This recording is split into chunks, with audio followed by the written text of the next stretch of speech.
Hello to my lovely student, Sat Shri अकाल, राम राम, अस्सलाम वालेकुम। कैसे हैं आप लोग? बहुत बढ़िया। और आपकी तैयारी भी बहुत अच्छे से चल रही होगी, है ना। आज हम लोग यहाँ पर पढ़ने वाले हैं ट्राइंगल का most weightage topic, that is थियल थ्योरम, या फिर उसको हम लोग कह सकते हैं बीपीटी थ्योरम, या फिर हम लोग कह सकते हैं बेसिक प्रोपोर्शनैलिटी थ्योरम। ठीक है, कुछ भी कह सकते हैं, मतलब कुछ भी नहीं, वॉटएवर, ऐसे मत कुछ भी उठा के कुछ भी कह देना। कुछ भी से मतलब है, उसको थियल थ्योरम बोल सकते हैं, बीपीटी बोल सकते हैं, या फिर पूरी full form basic proportionality theorem. ठीक है, इसको पढ़ने वाले हैं और आज हम इस थ्योरम को करेंगे शॉर्ट ट्रिक से याद। ठीक है, ट्रिक से मैं आपको याद करवाने की भी कोशिश करती हूँ, याद होगी, और कोशिश नहीं यार, हो जाएगी। जैसे आप इस थ्योरम को वीडियो को स्टार्ट करोगे ना, पूरी वीडियो को वॉच करोगे तो ये आपको पूरा ही अच्छे तरीके से लर्न हो जाएगी। वीडियो को जरूर एंड तक देखना। ठीक है, अब भाई ठीक है, पढ़ रहे हैं थ्योरम। सबसे पहले तो ये पता चलना चाहिए ना एग्जाम में क्वेश्चन कैसा आता है। ठीक है, एग्जाम में क्वेश्चन क्या आएगा? एग्जाम में आ जाता है state and proof, state and proof. ठीक है, proof BPT theorem, BPT theorem को स्टेट प्रूफ करो, या state and proof Thales theorem. ठीक है, इस तरीके से आ जाता है आपका। ठीक है, इस तरीके से आ जाता है।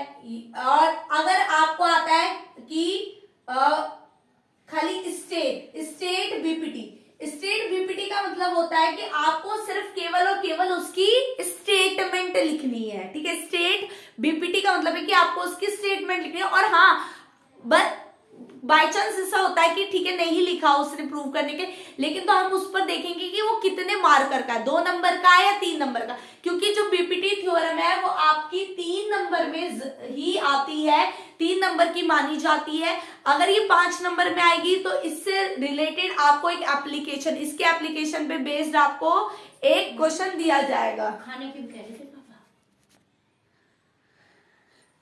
ठीक है, तो आपको ये 3 या 5 नंबर में देखने को मिलेगा। तो 5 नंबर में अगर ये आता है तो इसके साथ एक एप्लीकेशन क्वेश्चन भी जरूर इंक्लूड होके आएगा जो इस पे बेस्ड होगा। आज हम इस थ्योरम को एक ट्रिक के साथ करेंगे। और हाँ, ये हो गया, ऐसे आता है सीधा state and proof BPT, state and proof Thales theorem. और या तो आपको इसका पूरा स्टेटमेंट लिखकर दे दिया जाता है और बोलते हैं प्रूव डेट। और बच्चे कहते भी है कि मैडम ये क्वेश्चन कहाँ से आया, तो हमने कभी पढ़ा ही नहीं था। अरे भाई, उसका स्टेटमेंट दे दिया, क्वेश्चन को पढ़ो। स्टेटमेंट क्या कहता है कि अगर कोई लाइन पहले ड्रॉ होती है किसी तीसरी साइड के, तो वो 2 साइड को बराबर रेशियो में डिवाइड करती है। इसका स्टेटमेंट है, इसको क्वेश्चन के रूप में वो लिख कर दे देता है और आपको वो क्या करनी होती है, प्रूव करनी होती है। चलो जल्दी से ना आगे बढ़ते हैं और अपनी इस थ्योरम को अच्छे से लर्न करते हैं ट्रिक के साथ। ठीक है, तो इससे कंटिन्यू, चलो करते हैं स्टार्ट। तो ये है आपकी थ्योरम, ठीक है, जिसको हम लोग बीपीटी और थेल्स थ्योरम कहते हैं, क्योंकि हम लोगों ने अभी वीडियो स्टार्टिंग में डिस्कस करा है ना कि हम लोग क्या पढ़ने वाले हैं। आज हम लोग अपनी बहुत ही क्लास 10th की important exam point of view से, जिसके नेक्स्ट ईयर आई थी, इस साल भी हो सकता है रिपीट हो जाए, नहीं होगी तो उससे रिलेटेड आपको क्वेश्चन देखने को मिल सकता है ना।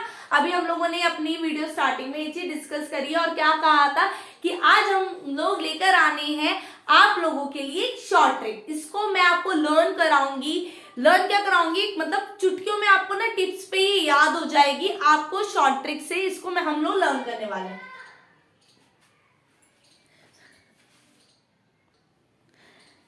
ठीक है, तो अब हम इसके स्टेटमेंट को पढ़ते हैं। कह रहा है if a line is drawn parallel to one side of a triangle, that means सबसे पहले मेरे पास किसकी बात हो रही है, एक ट्राइंगल की बात हो रही है। ठीक है, फिर मैंने क्या करा है, फिर उसमें मुझे इंफॉर्मेशन दी गई है कि एक लाइन जो है वो किसी भी एक साइड के पैरेलल ड्रॉ हो रही है। तो मैंने यहाँ पे एक लाइन पैरेलल ड्रॉ कर दी है। ठीक है, ए बी सी मेरा ये ट्राइंगल है, डी ई मैंने यहाँ पर वो कर दिया है, पैरेलल लाइन ड्रॉ कर दी है। फिर कह रहा है इंटरसेक्ट अदर टू साइड को काट रहा है डिस्टिंक्ट पॉइंट पे। और ये जो पैरेलल लाइन है, ये जो आपकी पैरेलल लाइन है, ये क्या कर रही है, ये उन 2 साइड्स को रेशियोज में डिवाइड कर रही है। ये चीज आपको क्या करनी है, प्रूव। मतलब क्वेश्चन ये कह रहा है कि आपके पास स्टेटमेंट ये कह रही है कि भैया तुम्हारे पास एक ट्राइंगल है, ठीक है, ट्राइंगल में तुमने एक पैरेलल लाइन ड्रॉ करी।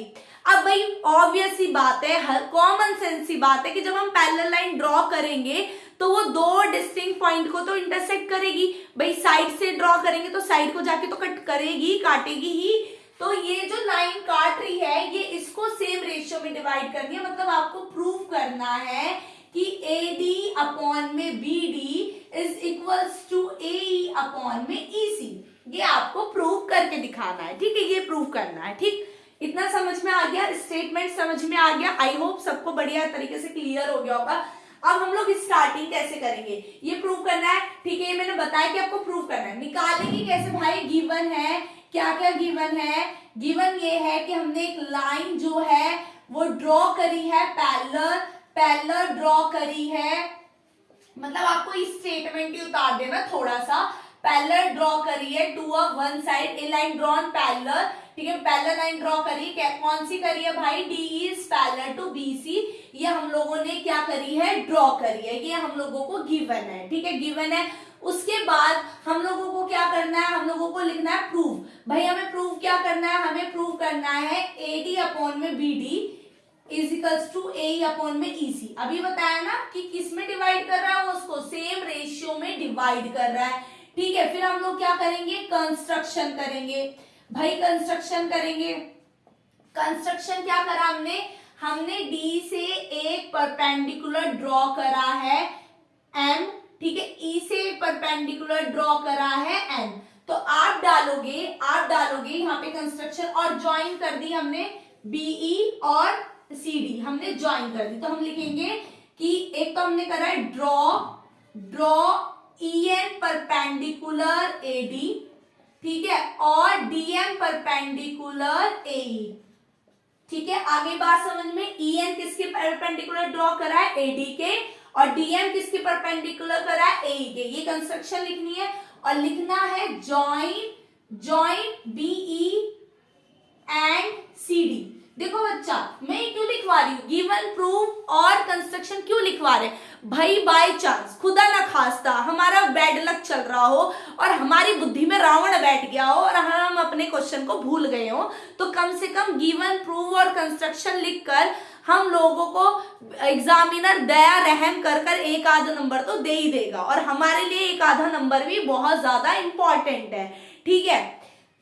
हमें कुछ भी नहीं छोड़ना ना, एक आधा इंपॉर्टेंट है, तो इसलिए हम एक चीज में आपको लिखवा रही हूँ। कंस्ट्रक्शन लिखा, अब हम इसका करेंगे सॉल्यूशन, ठीक है। अब हम लोग इसको प्रूफ करते हैं। तो भाई प्रूफ करने के लिए हम लोगों ने क्या लिया है, हम लोगों ने इंफॉर्मेशन ऊपर डाल दी है, हम लोगों को प्रूफ करना है। तो सबसे पहले मैं ले रही हूं area of triangle ADE upon में एरिया ऑफ ट्राइंगल।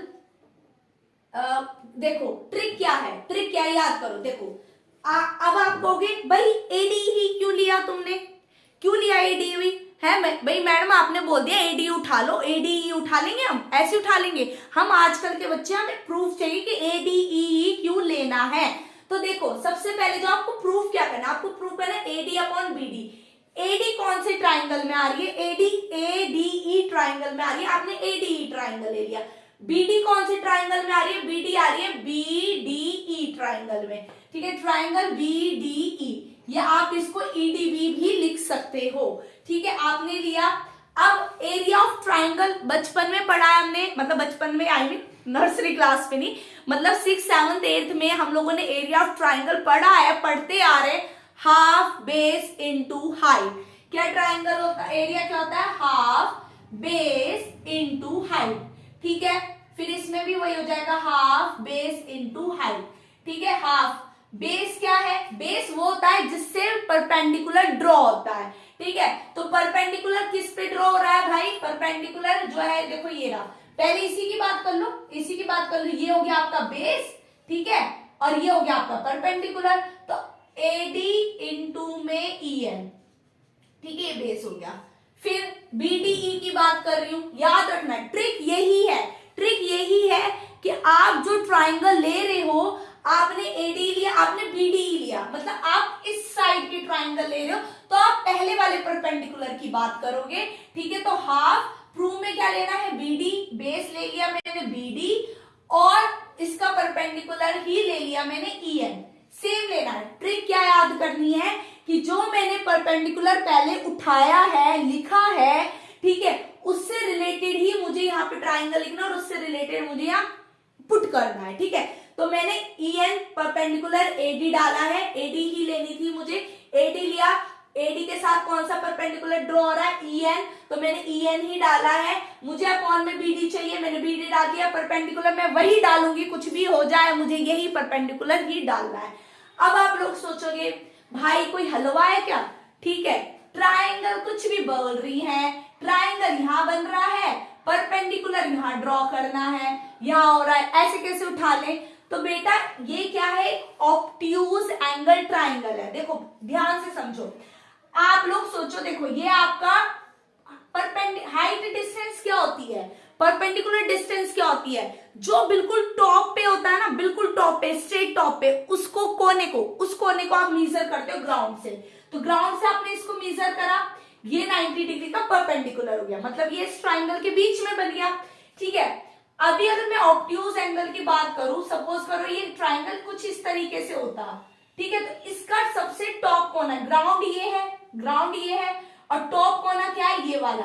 तो इसकी जो परपेंडिकुलर डिस्टेंस बनेगी वो कैसी बनेगी, आउटसाइड बनेगी, कैसी बनेगी, आउटसाइड बनेगी। तो इसकी परपेंडिकुलर डिस्टेंस कैसी बनी, आउटसाइड बनी, इसलिए हमने ये वाला ले लिया, ठीक है। इससे क्या निकल के आया, इससे हाफ से हाफ कट गया, ईएन से ईएन कट गया, एडी अपॉन में बीडी, मतलब हम यहां तक तो पहुंच गए। अब हमें चाहिए ये चाहिए एई। भाई एई किस में आ रहा है, एडी ही ट्राइंगल में आ रहा है, ठीक है। तो हम फिर से लिख देंगे area of triangle ADE upon में एरिया ऑफ ट्राइंगल। अब दूसरा कौन सा ट्राइंगल है, ईसी, ईसी कौन से ट्राइंगल में आ रहा है, ईसीडी में आ रहा है, तो ईसीडी ट्राइंगल, ठीक है, ये ले लिया। वही एरिया क्या होता है, half base into height, half base into height. इसमें आपका बेस क्या होगा, बेस क्या होगा, ए की बात कर रहा हूं, ए पे जाओ, ए के पास जाओ, भैया भैया ए, भैया रुको, ए आपके साथ कौन है, डीएम, ठीक है, ए इंटू में डीएम, ठीक है, ठीक है भाई। अपॉन में क्या लेना है, ईसी लेना है, कॉमन सेंस की बात है, ये प्रूव करना तो ये उठा लेना है, ठीक है। अब परपेंडिकुलर कौन सा ले, भाई परपेंडिकुलर तो हमें काटना है, हमें रखना ही नहीं है, इसलिए हम डीएम करेंगे, ठीक है। तो क्या आ गया हमारा, ए अपॉन में ईसी, ठीक है, ये आ गया हमारा, गॉट इट, ये हमारा आ गया, ठीक है। अब हम ना कुछ कुछ मकसद पर पहुंच गए हैं, कुछ कुछ मकसद पे पहुंच गए हैं, ठीक है,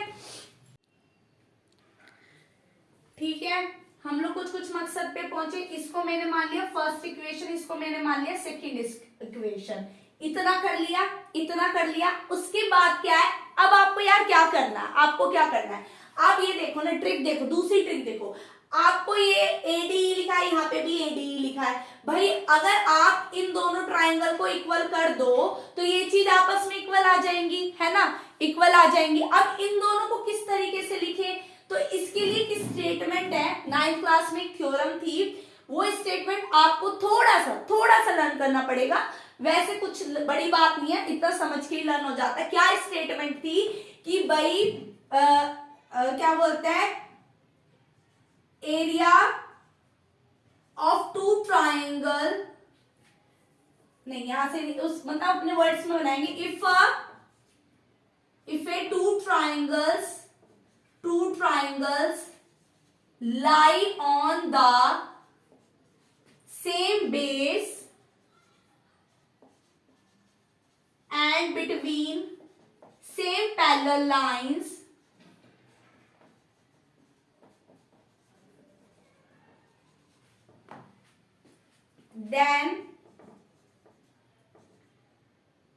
then their area is equal,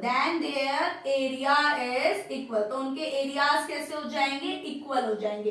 क्या कह रहा है, ध्यान से सुन लो, समझ लो, कह रहा है कि अगर आपके कोई भी दो ट्राइंगल आप सेम बेस से बना रहे हो, बेस क्या है, सेम है, दो पैरेलल लाइंस के बीच में है, तो उनका एरिया क्या होगा, आपस में इक्वल। भाई आप चलो छोड़ो, स्टेटमेंट को छोड़ो, आपने फ्लैट देखे हैं, फ्लैट सेम बेस पे खड़े होते हैं, आप अगर एक पर्टिकुलर बिल्डिंग की बात करोगे तो उस बिल्डिंग में हर एक फ्लैट कैसा होगा, सेम होगा, क्योंकि सेम हाइट के लेते हैं, सेम लेंथ का। ऐसा तो नहीं है एक तो 150 गज का बना हुआ है, एक छोटा सा ही बना दिया एक कमरे का, ऐसा नहीं होता। अगर वो पूरा फ्लैट 2 BHK का तो उसमें सारी बिल्डिंग्स कैसी होंगी, 2 BHK वाली होंगी फ्लैट, ठीक है। तो वही वो कह रहा है कि अगर दो ट्राइंगल सेम बेस पे लाई करते हैं, सेम पैरेलल लाइंस के बीच में लाई करते हैं, तो उनके एरियाज आपस में क्या होते हैं, equal. That means area of triangle BDE is equal to area of triangle ECD, ठीक है। ये हो गई आपकी थर्ड इक्वेशन, ठीक है, थर्ड इक्वेशन हो गई, ठीक है।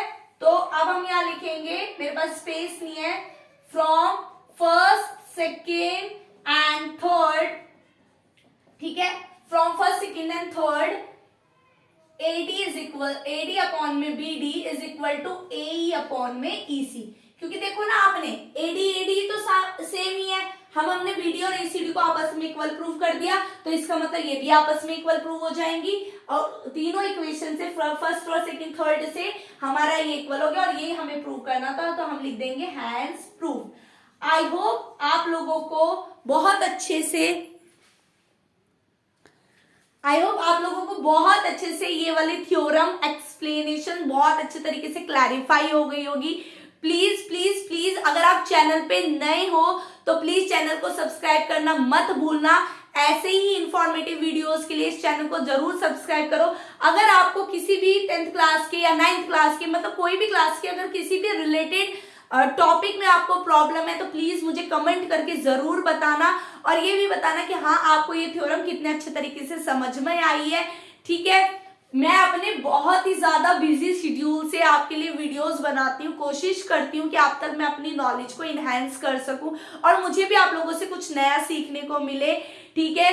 प्लीज चैनल को सब्सक्राइब करना नहीं भूलना है। लर्न विद आकांक्षा के साथ जुड़े रहिए और इस तरह के एग्जाम से रिलेटेड इंफॉर्मेटिव वीडियोस को करते रहिए। एग्जाम के अलावा भी अगर आपको मैथ में कुछ नया सीखना है, कुछ नए टॉपिक्स के बारे में क्लियर करना है, तो प्लीज आप उसके लिए भी कमेंट में जरूर करके बताइए। Thank you so much. अगर वीडियो को वॉचिंग करते हैं, thank you so much. Please channel को जरूर सब्सक्राइब करिएगा, प्लीज प्लीज प्लीज, ठीक है। और आई नो आपको इस ट्रिक से, आपको इस मेथड से ये पूरी ही क्लियर हो गई होगी, ठीक है। तब तक के लिए अपने एग्जाम बोर्ड की अच्छे से तैयारी कीजिए। All the best for your exam, bye bye.